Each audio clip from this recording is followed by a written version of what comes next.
40, thanks for the update, Craig. Pat 40 from SI.com with this story just now. Sources, the Stanford Cal ACC realignment bid has stalled 1 vote short. If that doesn't change, what are the options for the Bay Area schools? And that's what we were told, that they might not be able to get all the votes they need. If it's one from Pat 40, just put this out on his Twitter page at by Pat 40, FORDE. What do they need? 15? No, they needed 12, right? Yeah. So we know for a fact Florida State and Clemson were saying no.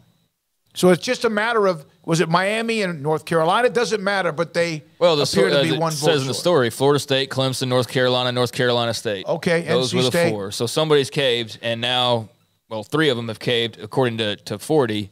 And who that one outlier is, I don't know. Need to read the rest of the story since that just dropped, but he did mention, and it's been mentioned elsewhere. There was, though, you have to be careful, because looking around last night, I think every team under the sun was mentioned as a part of that 4 at one point or another based on what I was reading. It was hard to determine.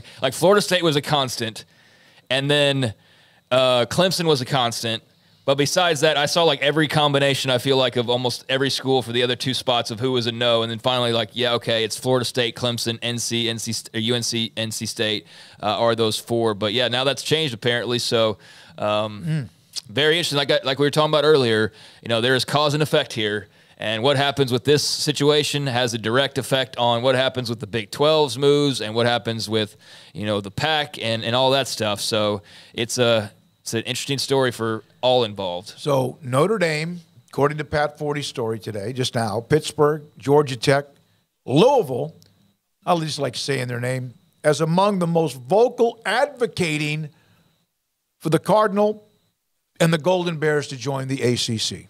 But if the 4 that voted no say there's no changing our mind, then there's no point to bring it up anymore for them. So you don't take a vote. You don't go to a vote. This case they needed to in case, but you don't go to a vote knowing you're going to lose. That's bad business.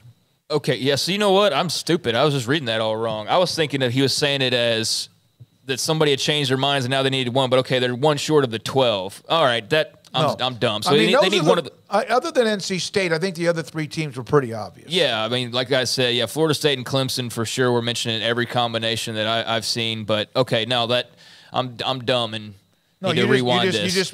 So yeah, they need one of those 4 to flip, and if they do, then it's on to expansion for the ACC and adding those schools. So one of FSU, they're not going to change. Clemson's not going to change. Clemson's not going to change. North Carolina State comes down to the. And I was told Miami was a dead no, but maybe I don't even know. Maybe they did a no vote, or maybe they did abstain from the vote. I didn't see their name in the story. Well, only needing 1's a lot better than needing 3 or 4 of them, because that seems like it would be nearly impossible to pull off. But with that North Carolina tie-in, you would seem like those 2 would be pretty stuck together. And I think that NC State need to be as closely aligned with UNC as possible, because UNC otherwise they're talking Big 12, buddy. Yeah. Which I don't think that would be a nice fit for them. I think there's a lot of Big 12 fans that are like, "Hey, Virginia Tech, come on down. Let's get Duke in basketball. Let's roll." Yeah. All of that, but I think that just to make sure, because you have to make sure that you have a home. So if you can partner with somebody who for sure would, because UNC for sure would have a home, then that's what you need to do. Hey, I just said this has nothing